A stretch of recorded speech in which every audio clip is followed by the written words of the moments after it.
Ladies and gentlemen, welcome to the Animal-Based Dad podcast. This is the show where between my guest interviews with subject matter experts and topic-specific deep dives, the aim is to arm you with actionable insights and information on how to prioritize your metabolic health and improve your overall health and well-being. Ladies and gentlemen, welcome to the Animal-Based Dad podcast. I'm your host, Ricky Duplessis. And my guest today is a gentleman I've come to admire for his work in the metabolic health space as a nutrition author, but also someone pushing the boundaries of what's possible for clients and patients with app-based guidance and advice. Prashant, Karhade, thank you very much for joining me on the podcast, sir. Very nice to be here, Ricky. Prashant, for our viewers, could you give just a brief introduction of yourself, who you are, where you've come from, and what your interest and niche is in the metabolic health space? Sure. So my name is Prashant Karhade. I was born and brought up in India.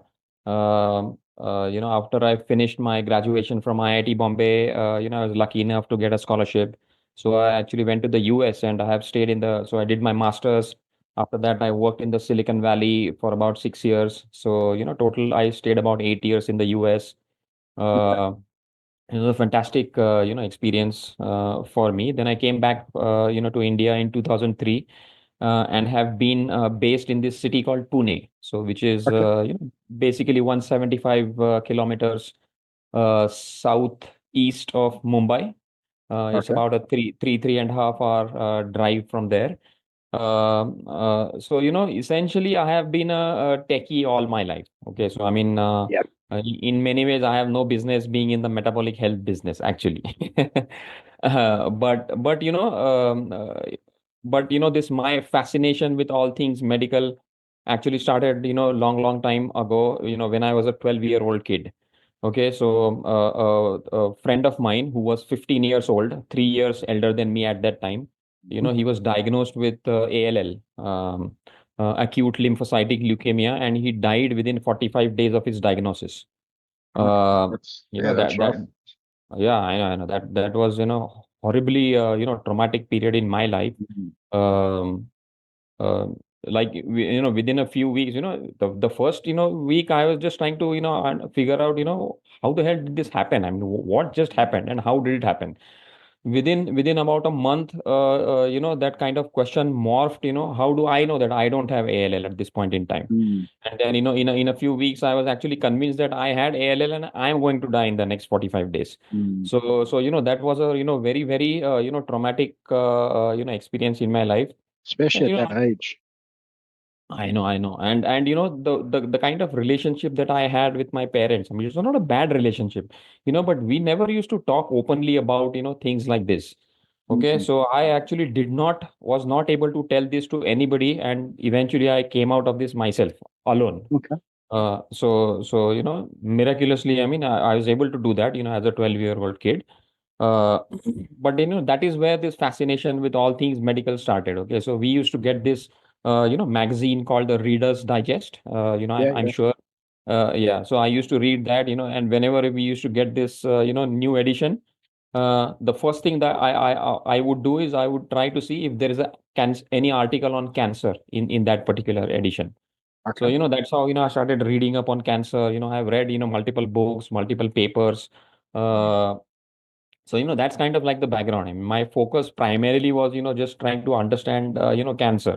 So, the Emperor of All Maladies, that book by Dr. Siddharth Mukherjee, I've read cover to cover twice. And in general, I mean, more recently, Professor Thomas Seyfried's research also I have followed, quite a bit. And he has actually, helped me, understand, why cancer really is a metabolic disease and, what can be done to, prevent it. Sorry to interrupt you, Prashant. That's going to surprise some of the audience. It may be the first time that they're hearing anyone refer to cancer as a metabolic disease. Would you mind unpacking that just a little bit? Just brief explanation. What do you mean? This episode is brought to you thanks to my work as a Enzino independent partner. To find out more about Enzino's product offering within test-based personalized nutrition, or to find out about how to join as an independent partner yourself and build a revenue stream in helping others take the guesswork out of their personal health journeys. Please stay tuned because I'll be sharing information later in this episode. Yeah, so sure. So basically, what I have, from all the videos that I heard of Professor Seyfried, what he has basically said is, cancer. The way it begins is it begins as a mitochondrial disease, essentially. Okay, so the mitochondria, which are also popularly called the powerhouses of our cells, they are the ones who produce energy.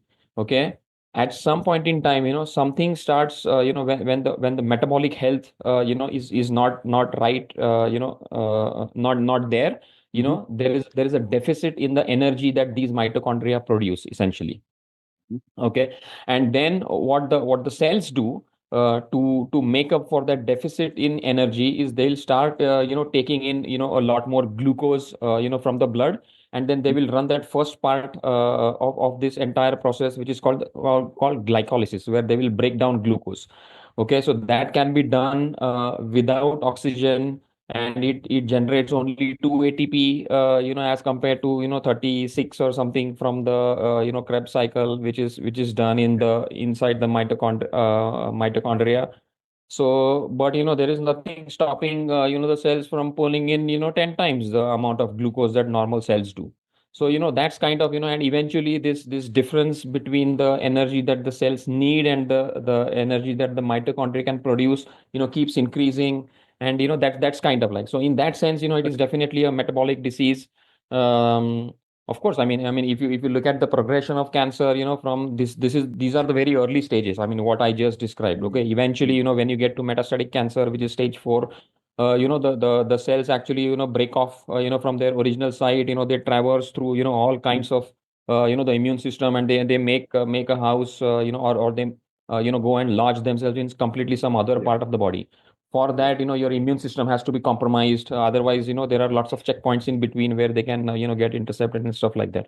But basically, that is what he means by cancer being a metabolic disease as Yeah, opposed to so a genetic in a disease. nutshell, the cancer cells can't rely on beta oxidation for energy production. The mitochondria are not functioning correctly.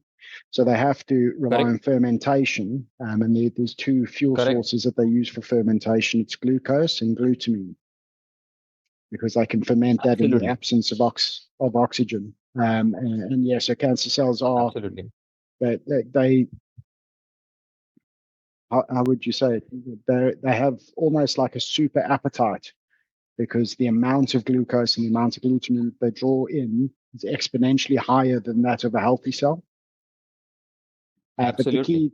the thing I like about Dr. Seyfried's work is he points out the fact that uh, as an adjunct to whatever other treatments a patient is going through for cancers, a metabolic intervention, a low carb, low glutamine metabolic intervention, like a ketogenic diet, for example, is a perfect way to Absolutely. help the body, because what you end up doing is you end up starving the cancer cells because you're restricting the fuel sources that they can use, whereas healthy cells can continue to run on fats. Absolutely. Yeah. Absolutely. So, and I have happened to, connect with a few people in recent times who actually had cancer. They were prescribed, almost, I mean, not quite the standard American diet, but, I mean, nothing, Yeah. I mean, they were not asked to do any kind of, intervention from a dietary, perspective, but they ended up going against the advice of their doctor. They ended up losing weight, which the doctors, rightly did. But I mean, that person's, standpoint was, what good is my body weight if I die? Okay, Mhm. I know I have lost a lot of weight. I'm just like, skin and bones, basically. Okay, but I'm still alive. I mean, and thankfully, Mm. he's still doing great. So but that's the thing. I mean, so I don't think Professor Seyfried has ever even said once that you should do this in place of the other conventional Yes. therapies. And that's an This important point, because a lot of people who want to vilify what he's saying absolutely, suggest that he's saying that this is done in place of other interventions. And I've never heard him say that. You're quite correct. I've heard him say that this would be a base starting point in a patient's absolutely, interventions. Yeah. absolutely. And there have been lot of, there is lot of anecdotal evidence that, in fact, when people fast before their chemotherapy, so if their chemotherapy cycle is on Friday, for example, if they fast on Thursday and on Friday, it reduces the side effects of chemotherapy and actually makes it more potent. Because all the healthy cells, when you are in a fasting state, they will go in what is called a quiescent state. Okay, so their requirement for energy goes down, whereas, the cancer cells, there is absolutely no change in their behavior. And therefore, when you actually inject, all these chemotherapy drugs, they are the ones who end up, like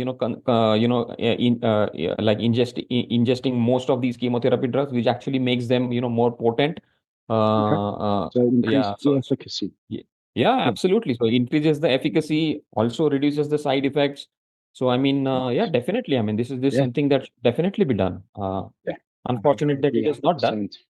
Yeah. I've got an acute interest in cancer because it runs in my family. I lost my grandmother, my mother's mom, lost her to cancer many years back, and then both my father and my grandfather, so my father and his father, have had prostate cancer, and they're prostate cancer survivors, Mm-hmm. thankfully. But so yeah, there's definitely something genetically that runs in the family to be aware of. So I've got an acute interest in it from the perspective of I want to make sure I'm doing as much as possible to prevent it as best I can. Like if I ever do end up having cancer, I know what to do, and I think I've got a good idea of what I can do about it. But I'm also trying to structure my lifestyle in such a way that I minimize the chances of me ever getting it to begin with. Absolutely. And I think everybody, what they need to understand is that, genes are like a loaded gun. Okay. And ultimately, something has to pull the trigger, and Yeah, that's the environment. Okay. So by environment, we mean the lifestyle. Okay. yeah, So what we do on a daily basis, day in, day out, that is what ultimately ends up pulling the trigger. So, I have read multiple papers where they say that the effect of genes is, probably 15-20% at most. mm, Maybe in some cases, for very specific diseases or conditions, maybe it is slightly higher, but generally mm. speaking, 20-25%, something like that. That's the contribution of genetics. The remaining 75% is the epigenetics and the, diet and the lifestyle and all these things. And So which I is like actually that expression, the genetics being the loaded gun. But yeah, something has to come along and pull the trigger. I correct. think Correct. it's very easy for people to sort of blame their genes where things are going wrong and not take Absolutely. ownership of their lives. Like you may get certain conditions where your genetics predispose you to those outcomes. Mm-hmm. I would argue that being the case, you would have a greater degree of responsibility to look after your lifestyle to minimize the chances of something happening to you.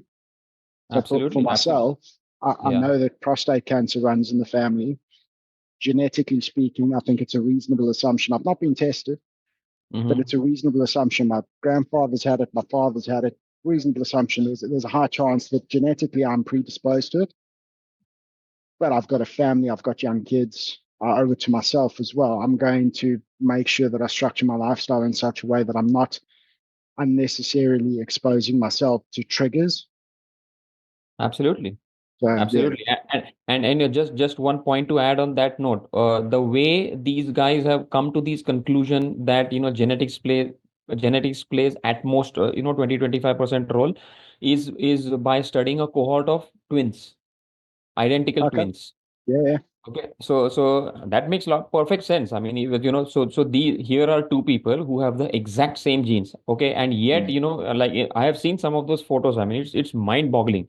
You have one person who's clearly looking, fit and maybe like 10 years younger, compared to his biological age, and then you have this other twin who's clearly looking, in the, maybe like 10 years older than his actual age.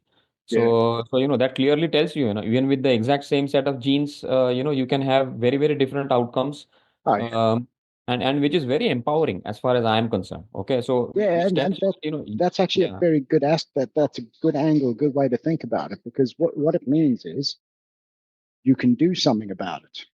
If it was just absolutely. genetics, like what are you going to do? Like you get a bad sort of draw of genetics, and oh well, that's just too bad. Life's finished. I'm done. Correct. But that's Correct. not the case. There's actually a hell of a lot that the individual can do in terms of Absolutely. their lifestyle to pursue optimal outcomes.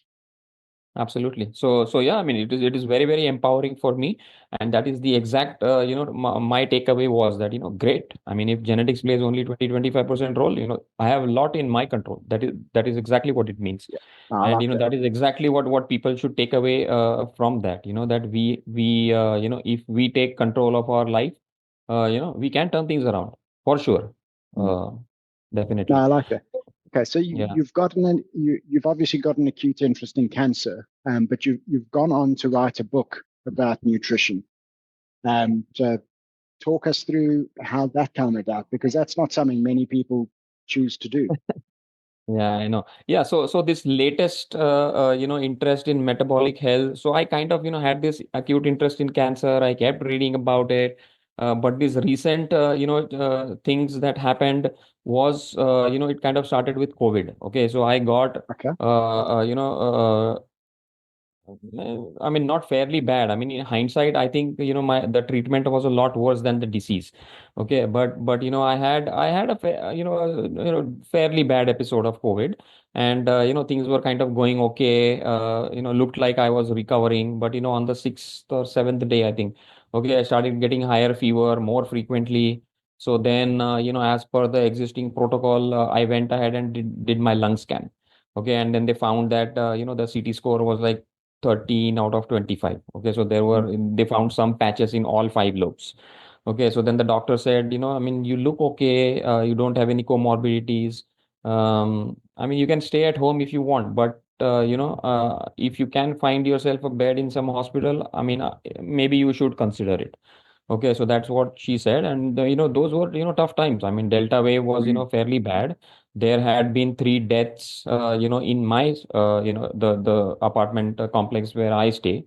So I mean, it was scary times basically. So yeah, I decided to get myself admitted in the COVID hospital, and then they gave me three antibiotics, two antivirals, and steroids, which was the existing protocol at the time.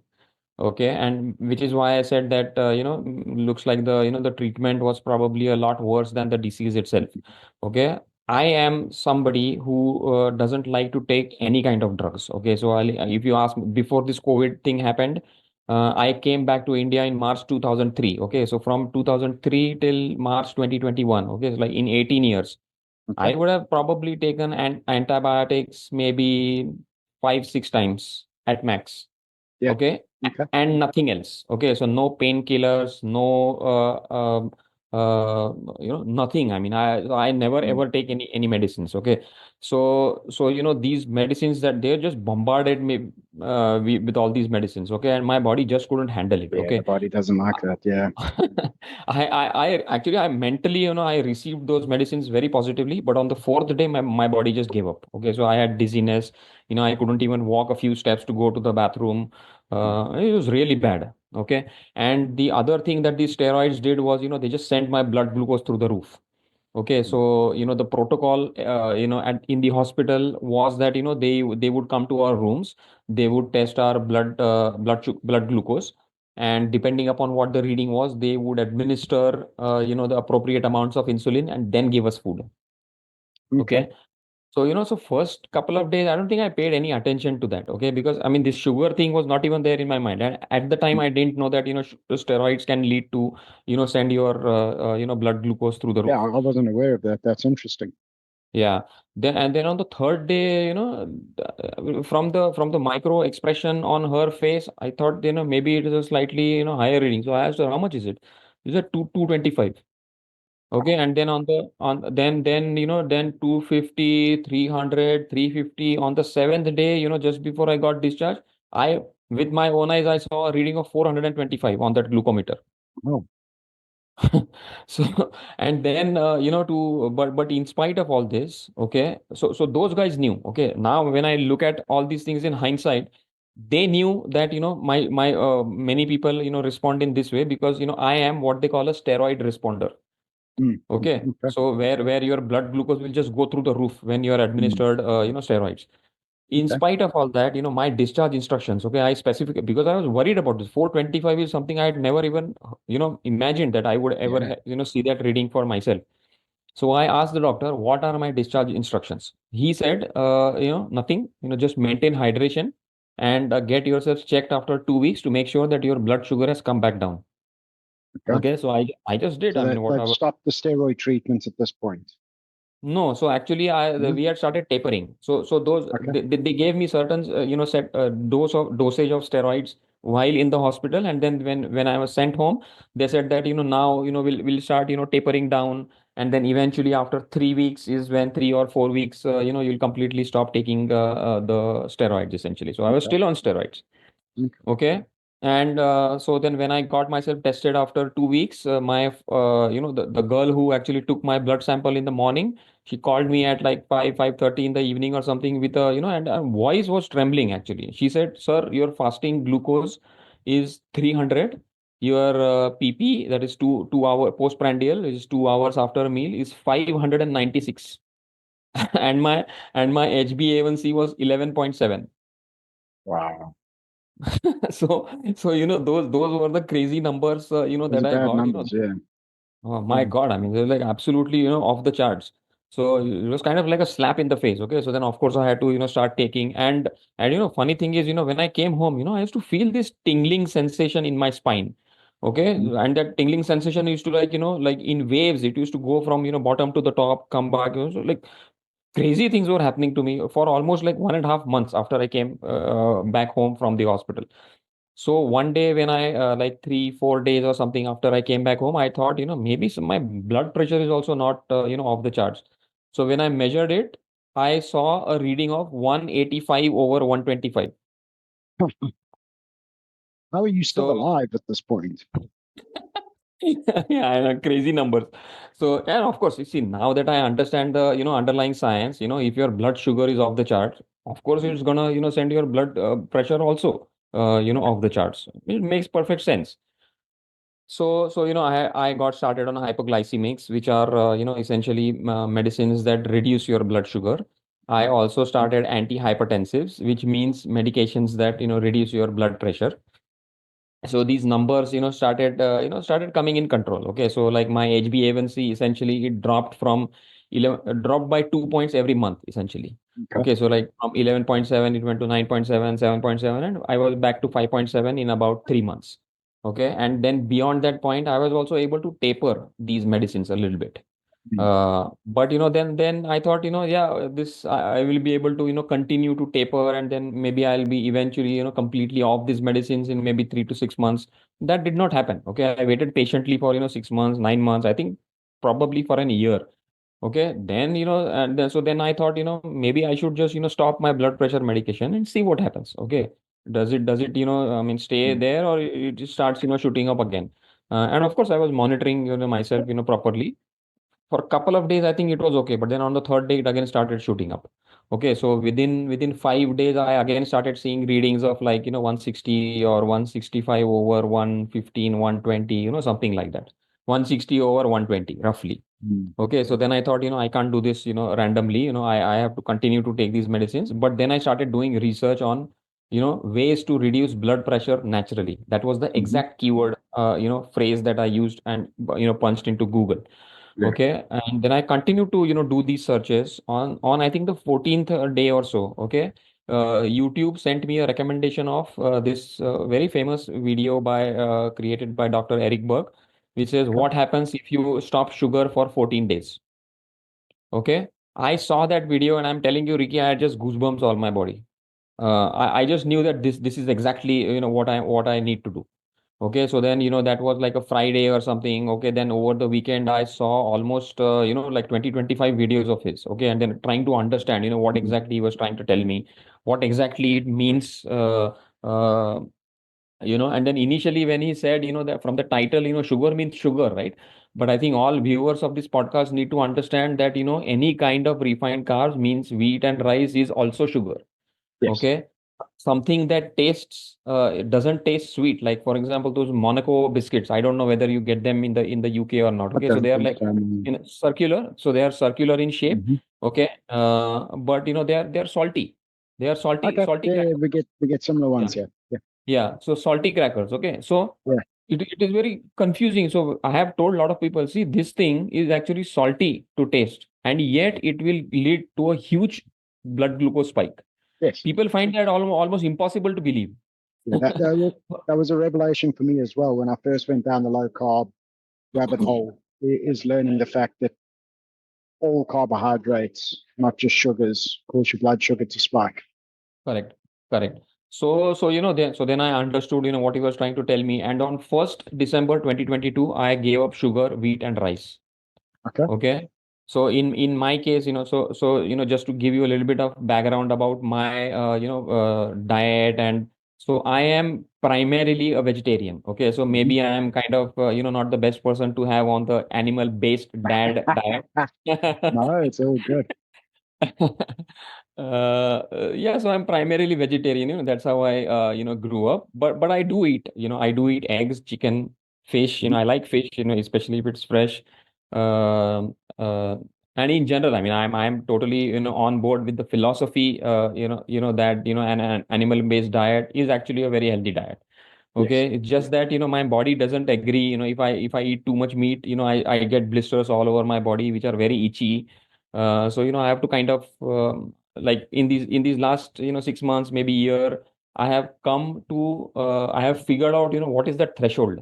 Okay, so I eat Okay. 4 eggs every day. Okay, and then top of that, if I eat like chicken, 3-4 times a week, it's okay, nothing happens. Mm. But if I kind of go overboard, eat like chicken in lunch, dinner, like 4 meals in a row, Yeah. then there is a tendency for those blisters to appear. Okay. So That's very primarily, interesting. Yeah. yeah, yeah. So primarily, I am a veg. Yeah, so I think it will give you a good, perspective, from somebody like me. Mhm. So what I essentially did was, people think, especially in an Indian context, people think, no wheat, no rice. Okay, means no roti and no rice and no rice dishes. Okay, but that itself, feels very drastic to a lot of people. But in our family, we have this, like all of us, me, my brother, my parents, and now my wife and daughters also. Okay, so compared to most other people, we eat half the amount of rotis and rice, and maybe twice or maybe thrice the amount of vegetables and salads and dal and Okay. stuff like that. Okay, so Okay. for Good. me, just cutting out, whatever rotis or rice was having was not a big deal, actually, honestly speaking. Mm. Okay. And then actually I have, interacted with maybe, I don't know, about 300 people since I made these dietary changes, and, my physical transformation, started happening. Uh, some of them actually have been able to, if not completely stop, they have been able to reduce their consumption of wheat and rice for sure. Or rather, I should say rotis and rice while during lunch and dinner. Okay. Yeah. But Okay. what many Indian people actually find it very, very difficult to do is give up the traditional Indian breakfast items. Okay. Okay. So there is a very popular, there are these 3-4 popular items. Okay. Poha, which is essentially made of what you call it is basically rice. Okay. Not Mhm. puffed rice. It is flattened rice, I think. Okay. That's what it's called. Okay. So poha is that. Upma is essentially like finer version of wheat essentially. Okay, Mhm. so poha, upma, dalia, sandwiches which are made of using bread filled with veggies inside. So these are like the staple when it comes to Indian breakfast items. Okay, Okay. your glucose goddess says that she says that you should start your day with a savory breakfast. Many Indians, so in the case of the Western, I mean the standard American diet, in that context, it means give up your sweet cereals and start eating eggs and bacon for breakfast. Essentially, that is what it means in that context. Okay. So the funny thing is that, in an Indian context, a lot of people are actually having a savory breakfast. It does not taste sweet, and yet it gives, I am 100% sure that it gives incredible, glucose spikes to all these people Yeah. Yeah. because they are made of wheat and rice, essentially. Yeah. If it's carb heavy, it has to spike the glucose. There's no other outcome. Yeah. Absolutely. And I have wore a CGM sensor twice. Okay, so I first did it in, I think, 2020 June 2023, and then I wore it again, 1 year apart in June 2024. So I have actually seen all these spikes, okay, what all these traditional Indian breakfast items, do to my blood glucose. And I have also seen, as my metabolic health improved, I have also seen those spikes, go down or come back down, faster than they used to, than they did in 2023, essentially. So yeah, I mean, so that is basically what I did. So essentially now, I have, so like, so basically what I do on a daily basis, okay, I have 4 eggs for breakfast, 4 whole eggs, and I Okay. also have a protein shake. Okay, so my wife, soaks all these, nuts and seeds, and then we, just grind them up, and then we have that, protein shake. So that's kind of like my breakfast. I also have coffee, with milk but without sugar. My lunch and dinner is essentially, salads, followed by vegetable, whatever, my wife or her help, they have made at home. Dal, we make chicken, 2, 3 times a week. So I have chicken, yogurt. So, that's basically what my lunch and dinner looks like. And for snacks, I have, a little bit of fruit. That is also, something that I, learned from my CGM sensor experiments. Okay, not all fruits are equal. I mean, there is one fruit called chiku. It is called in India, which is essentially kind like the closest one that you will find there is what is called the persimmon. Okay. Yeah. Yeah. Persimmon. So this chiku is kind of like a, maybe related, may comes from the same genus. I don't know. It tastes very similar. So that or fresh figs, for example. My God, they'll send you your blood glucose through the roof. I mean, it's crazy. But for me, citrus fruits, don't have that same effect. We get a very different variety of banana, which is not like those, the big bananas that you get that I have eaten in US. Okay, these are very small ones, so they don't do a whole lot to my blood glucose. So I have them. Hey everyone, I hope that you are enjoying the discussion so far. I apologize for interrupting the episode, but I just want to take a moment to talk to you about the work that I do with Zinzino. Zinzino are a brilliant Scandinavian biotech and life sciences firm. Their concept of test-based personalized nutrition is absolutely revolutionary, and they are the pioneers of test-based personalized nutrition. I use their products and solutions myself and my family. In fact, we use multiple of their products. And Zinzino has been instrumental in helping me identify that I was omega-3 deficient, horrendously so, and to get my omega-3 deficiency resolved. You see, their at-home tests give you the data and insights needed to inform your dietary strategy to see whether you have any key essential nutrient deficiencies or imbalances that need addressing. And where you do, they have targeted supplementation stacks that are personalized to you according to your age, sex, and body weight, which means they are most effective to get you back to optimal. This isn't about just avoiding deficiency. This is about getting you back to optimal. And that's a complete and utter game changer. So if you would like to know more, I have linked a short survey in the episode description. Complete the survey. It asks you some simple questions about your health goals and desires. It takes less than a minute to complete. And what I'll give you off the back of that is a personalized product recommendation out of Zinzino's solution catalog, telling you which I think best suit your desires and needs and why. I'll then also personally reach out to you to see if there's any questions or queries that I can answer. Let me take the guesswork out of your health journey. But even if I do that, I kind of do that before, going to the gym. So I'm make sure that I'm burning off those carbs in the gym, so it doesn't really hurt that much.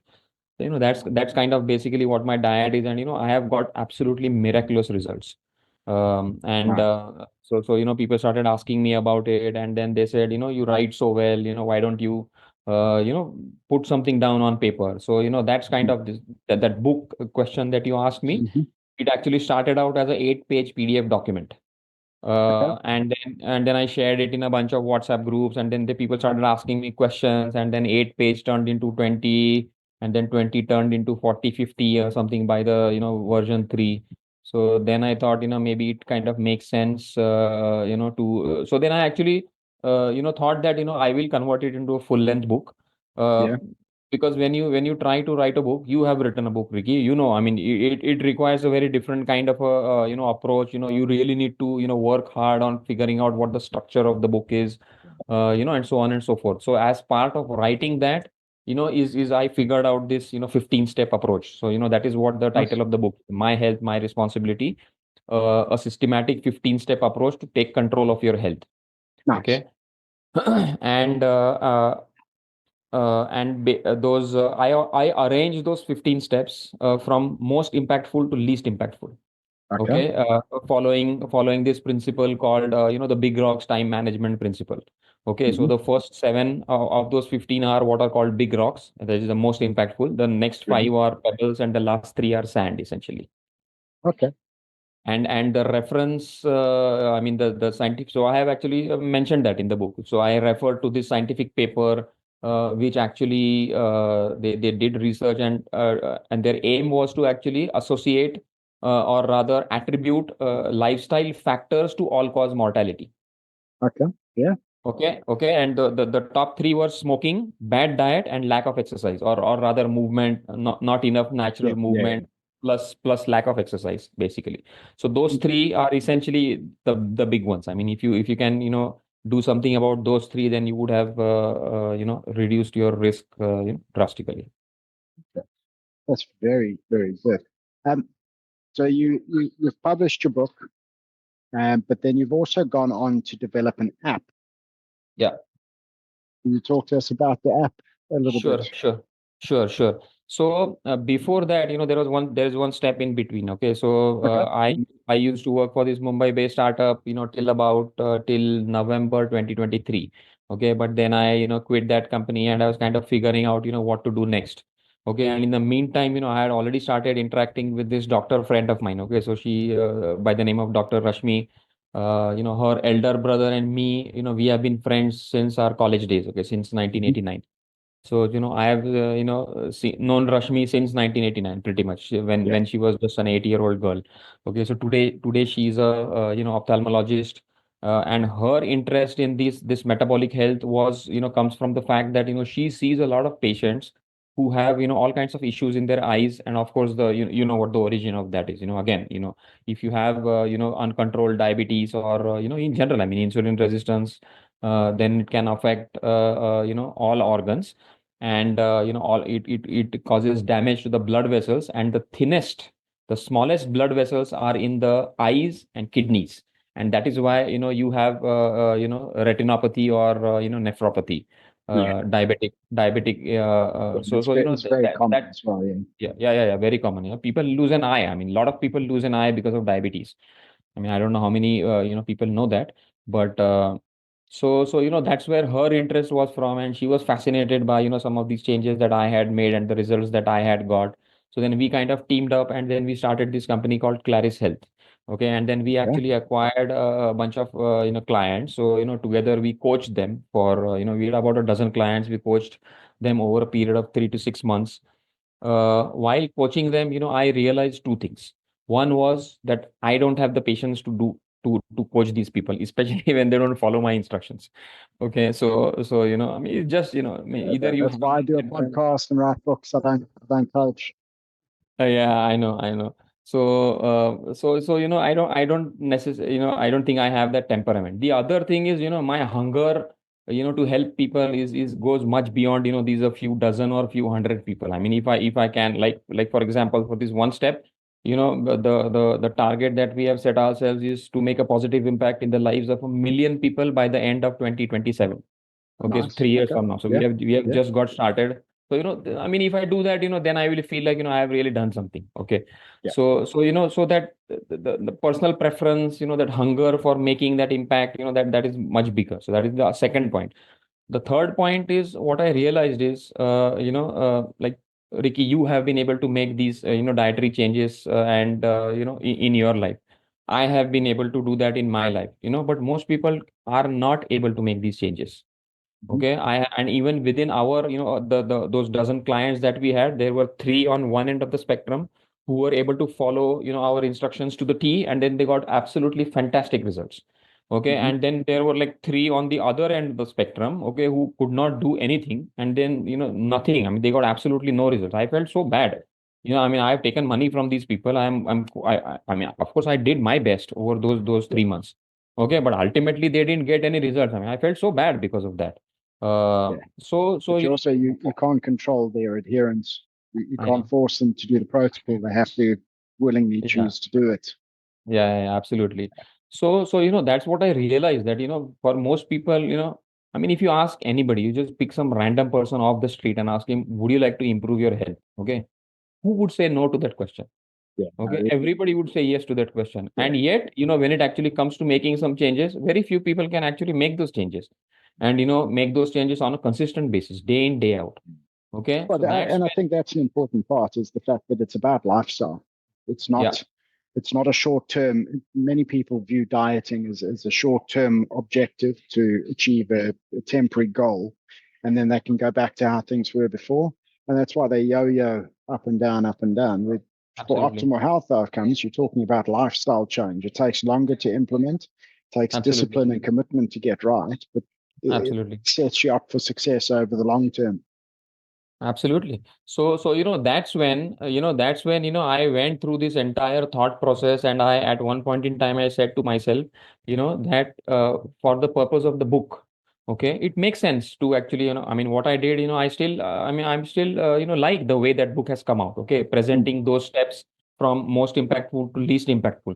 But my experiences in dealing with our own these clients and in general, I mean, my friends, family, all these people, Yeah, it was just screaming at me. And what it was screaming was, maybe for most people, when it actually comes to implementation, it probably makes a lot of sense to start with the least impactful step. Okay, yeah, just to start yeah, with that makes something, sense. Yeah, do small something. incremental change. Exactly. Okay, you decide to do something, do it for a month. Okay, you feel good. I mean, I had decided to do something and I did it. Okay, so you have some quick wins under the belt. You get some confidence, and then you take on a little bit more difficult things. You just keep going. Basically, just take one Mm. step at a time. That is where that name one step comes from. Essentially, just take Nice. one step at a time. Okay. In many ways, this app that we are building is actually a technology implementation of the concepts presented in the world famous book titled Atomic Habits by James Clear. Okay, Okay, good. so he has presented a Yeah, lot of things, in that. So we are actually doing a technology implementation of that applied to the personal health improvement context, essentially. Okay, nice. so Okay, that's good. so we have basically come up with 20 atomic habits, and we have split them into three categories: build a solid foundation, strengthen the body, and strengthen the mind. Okay. So like doing exercise, eating real food, not smoking, not doing, engaging in frequent eating, avoid sugar, avoid refined carbs, all these things, avoid junk Yeah, food. These are all things that strengthen the body. Okay. When it comes to, the mind, okay, like basically, chanting, giving, gratitude practice, journaling, these are the things that actually strengthen your mind. Okay, so yeah, and there is actually a big, so like my brother, so I so it's funny actually. I mean, how this whole thing came about. Okay, I used to keep talking about, this what I had presented in MHMR, and then all these other things which are essentially focused on the body. Okay, my yeah. brother always used to keep talking about, strengthen the mind, strengthen the mind. He has, has his own, journey in his life. He has, this year is actually celebrating 10 years of sobriety. So he gave up Nice. alcohol and cigarettes 10 years back. Okay, and then Nice. as part of that, he had to strengthen his mind essentially. Okay, Mm. and then heal himself. So he used to continuously, keep talking about that. And then one point in time, it just clicked in my head that, maybe this has to be integrated in my book also. If you see, it is still, I mean, I do talk about, the mental aspect of it, in especially in the manage stress effectively chapter. Okay, Yeah. but primarily it is about strengthening the body essentially. Okay, but then I Mm. realized, while talking to Prasanna, that I think the strengthen the mind also needs to be given, equal importance, if not, yeah. So that is where that pillar came from. And then the third pillar, which is build a solid foundation, it came because, like, for example, one day I asked myself the question, like, for example, I had just seen that video by Dr. Barbara O'Neill. Okay, she was Mhm. talking about hydration in that particular video. So then I actually thought, yeah, of course, hydration is very important. Okay, but which pillar does hydration belong to? Okay, is it strengthen the body or strengthen the mind? And the answer is actually both. Yeah, Okay, yeah, because they're that's when intrinsically linked. exactly. You can't really separate them. That's when I was almost like forced to create this third pillar, which is build a solid foundation. Okay, so what does this pillar have? It has activities like breathing, grounding, hydration, healthy attitude towards food, Hmm. sleep management, stress management, and sunlight exposure, essentially Nice. I like that. stuff like that. So, okay, so you build a solid foundation, you strengthen the body, and you strengthen the mind. Okay, so you have essentially in these simple DIY activities. You say, basically you do them yourself, but the app allows you to, program or rather configure it. How many times you want to do breathing exercises per day, stuff like that. Okay, and then it sends you Nice. reminder. We are working on this feature where it will send you, very nice looking info nuggets. Okay, it's a simple Yeah, image. yeah, yeah. Okay, so maybe throughout a month, we'll send you like 8 to 10 nuggets, for example, which will Yeah, actually help you understand the importance and stuff like that. So that's where we are at right now. We just launched it's the good. app very recently, 2 weeks back and 3 weeks back actually, and then just yesterday, a couple of days back, we launched the next version 1.1. Yeah, Then we are working on version nice. 1.2. Lots of things planned in the coming weeks and months. Oh, that's awesome, Prashant. That's fantastic work. You've done a lot in a short space of time, and I'm pretty sure that the impact that will have over time will be quite exponential. It'd be exciting to watch how that grows. Sure. Yeah. Yeah. Okay, so I like the app. I like the direction you've taken with that. How how is it catching on? So it's still early days. Okay, so we Hmm. have like about 100 downloads, 80 odd signups. But the most important thing is, and of course, I mean, some of these are people that who know me. Okay, so who want to help me, who are Yeah, cheering for yeah. me. So they did that. And gave me incredible feedback in this in these first 2 3 weeks. So very grateful to them for that. So yeah, I mean, I think we'll have to just keep doing our part. Okay, Yeah. so No, that's this is awesome. this I is love that. yeah, this is not something that will generate any kind of miraculous results. Just like Mm. when we say that when you make these lifestyle changes, you have to just keep doing them day in day out. Okay, so this app Yeah. is something that I will continue to do. Okay, no, um, but I think going forward, if I have to get even close to that number of people Yeah. in whose lives we want to make an impact, I think we'll have to up our content game. Okay, Okay. so so whatever so I had signed up with a digital marketing company. We did something, put out a certain posts in this first month. They didn't get the the kind of engagement that we had hoped. So we kind of went Mm. back to the drawing board. We figured out a lot of things. We studied a lot of content on Instagram, which is doing well, on LinkedIn, stuff like that. Mm. So I think we have a solid plan going forward. So we'll just continue to execute that. Nice. Well, that's fantastic. And obviously, what I'll do is grab the information off of you where people can find it, and we'll Sure. include that in the show notes as well. Sure. And then, yeah, the audience can Sure. go and have a look. That's awesome. That's good Sure. stuff. So you've mentioned that you're predominantly vegetarian, but obviously you do enjoy a bit of chicken, a bit of fish, eggs daily for your breakfast. Yeah. How have you found that transition? Because I'm aware that for India, for religious reasons, vegetarianism is the predominant sort of dietary approach, if I've understood correctly. Yeah. How is your transition to that received when people ask you, you're looking a lot healthier, you're looking good. What is it that you're doing? How do people react and receive that information? So, like I said, I mean, they find what I have done too drastic, actually, and there are Okay. a lot of naysayers. In fact, they start giving me advice that I don't think you should like completely giving up one food group is I don't think that is something that you should be doing. Are you doing this by yourself? Have you consulted an expert? So I get very different kind of feedback from all these people.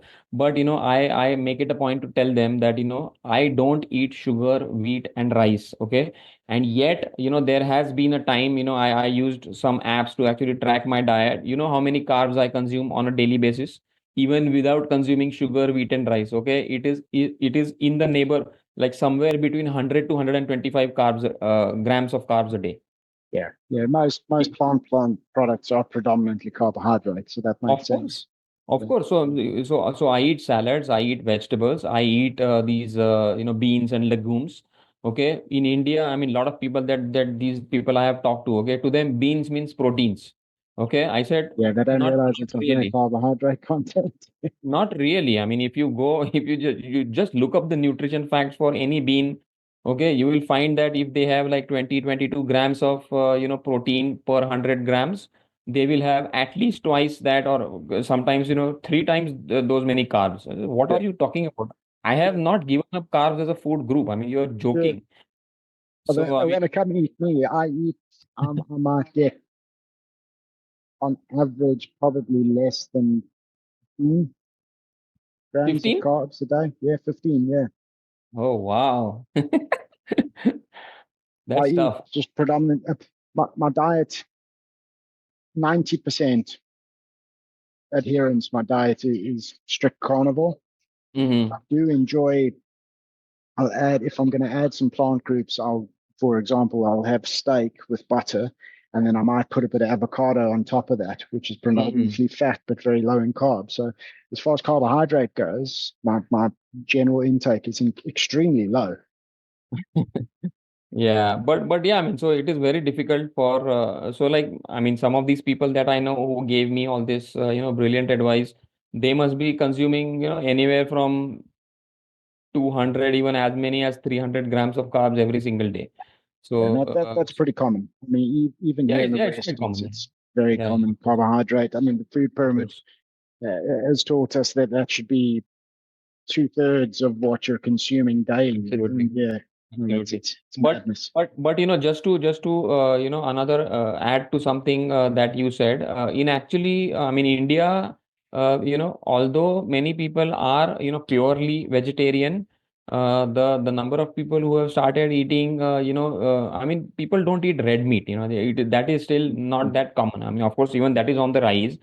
But there are a lot of people who eat eggs. There are a lot of people who eat chicken, fish, all those things. So, and in fact, I remember reading a number that almost 40-50% of Indians eat are not pure vegetarians. I mean, they eat some I mean some eggs or chicken or fish or something, some Okay. other animal based product. So I mean, but overall, I mean, if you see, they'll like they'll have a couple of pieces of chicken or something like that, and then rest of the meal will still be very carb heavy. Yeah. So I mean that is still definitely there for a lot of people, even the people who eat eggs, chicken, and and then the problem comes in the proportion. So like for example, in India, especially on the coastal areas, for example. Okay, fish curry is very popular. Okay, but they'll Mhm. they'll have a ton of rice with fish curry. Okay, so that benefit of eating the protein from fish, the healthy protein from fish Mhm. with the healthy fats from coconut. Okay, they Mhm. are kind of nullified because of the amount of rice that they eat along with this Yeah.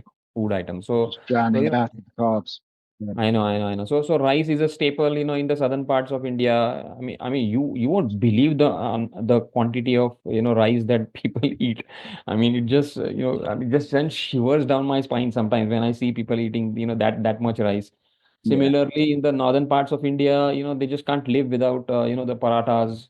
So there's it's all wheat basically. If you go Yeah, and to people don't realize how much, like, take rice, for instance. Rice actually is quite high on the glycemic index. It spikes your blood sugar a lot, yeah, a lot more than people think. correct. On that point, I have some very interesting results that I got when I wore this CGM sensor myself.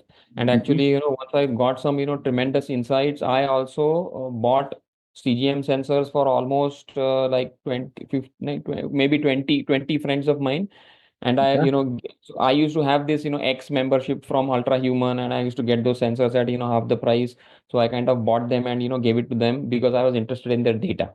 Okay, Yeah. so there are a lot of, very, very interesting patterns that came out. So like what you mentioned just now, I know some people for whom, rice does not spike their glucose as much. Okay, but That's wheat very does. interesting.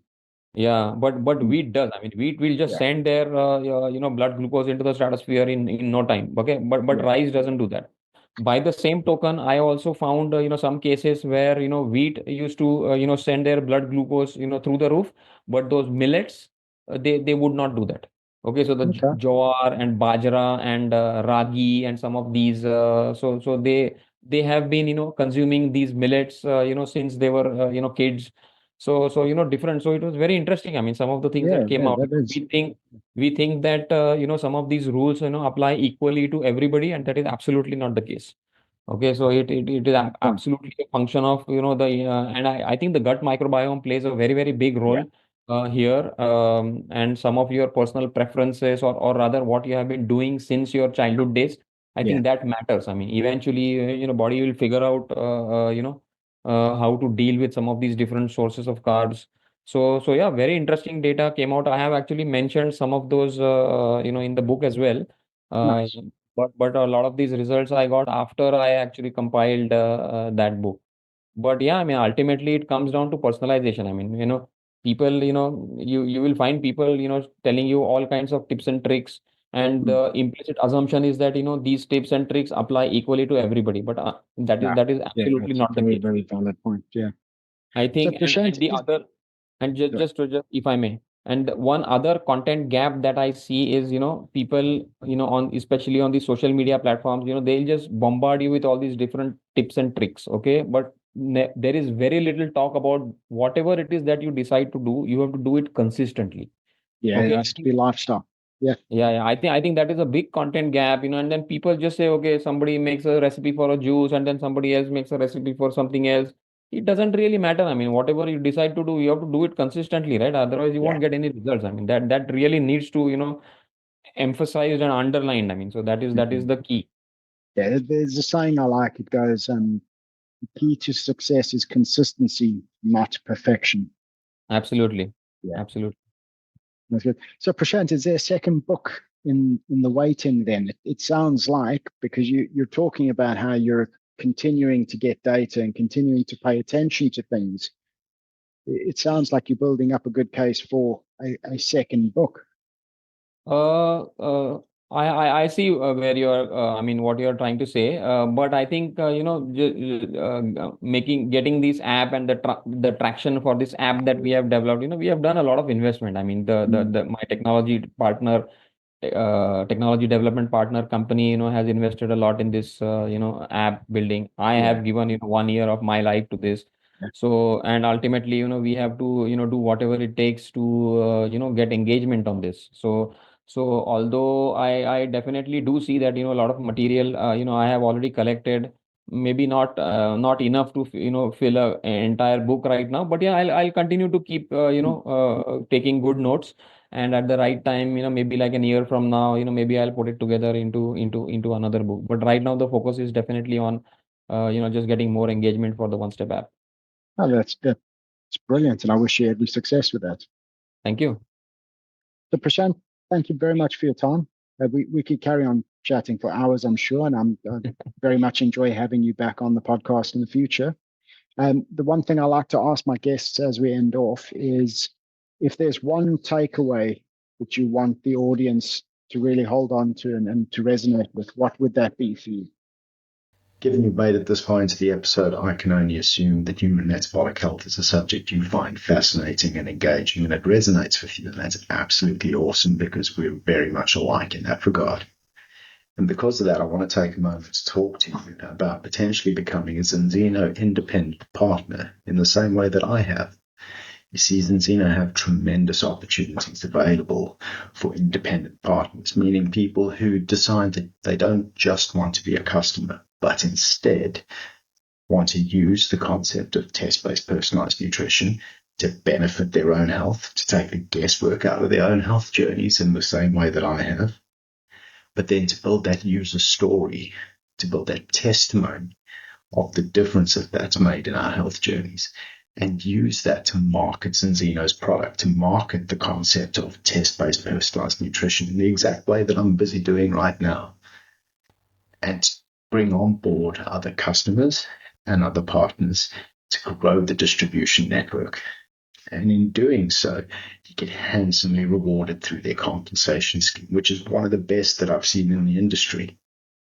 So if you'd like to explore setting up a side revenue, whether it be something that you only do a couple hours a week or something that you put a little bit more effort into and build into a full-fledged career, or anything in between, get in touch and let's have a talk about the opportunity and how this might be the right fit for you, not only to take the guesswork out of your personal health journey, but to also build you additional income streams that help to improve your financial situation and the possibilities for you and your family. I think it would be what I just said in like few minutes back, do your homework. First of all, take control of your health. Okay. I mean, I can't emphasize this enough. Okay. Every person is the CEO of their own body, of their own health. Okay. And you have to, take responsibility for what happens to you. So, first of all, take responsibility. That is point number one. Okay, then refer to whoever you want. Okay, talk to whoever you want, and you decide what it is that you want to do. Okay, it has to make sense to you. Okay, and it has to make sense to you, and also has to be in line with your personal preferences and constraints. Okay, so there is a very good saying which says that the only diet that will work for you is the diet that you can do for the rest of your life. Yes. So it doesn't matter. Okay. So like for Ricky Duplessis, like 10%, 5% carbs, 90%, that works. It's a beautiful, it works, does wonders for you. It does not work for me. I cannot, go on that diet. Okay. Similarly, like intermittent fasting, for example. Okay, they say you have to do, 8 hour, eating window and then followed by 16 hours of fasting. That doesn't work for me. I don't tolerate hunger well. On most days I barely do 12 hours of intermittent fasting, and yet I'm in the best shape of my life. Okay, I have figured out what works for me. So that personalization is very, very important. You have to Yes. figure out what works for you. Okay, and the third point is you have to do it consistently. Okay, you have to it's not a diet, it's a lifestyle. Okay, so whatever you do, you have to do it consistently, day in, day out. And if you get up, like we started off with the question that what is metabolic health. Okay, to me, metabolic health basically means that you have energy all day long. Okay, you are happy and joyful most of the time. Okay, you can handle stressful situations gracefully. You don't fall sick often. Okay, and whenever you do fall sick, you can bounce back very quickly. Okay, if you are able to do that, so this is basically what metabolic health essentially means. Okay, in other words, it means that your body is never the issue. Okay, whatever you want to do, you are able to do it. It is really as simple as that. I mean, your body doesn't get in the way. That is what metabolic health means. Okay, and then everybody has to find their own formula. There is no magic bullet. You have to and if you start getting that, that is the biggest return. I mean, there is nothing. I mean, if you wake up in the morning and all your loved ones wake up and they have they are in good health, you can move your hands and feet, you can remember what happened yesterday. It's a brilliant day already.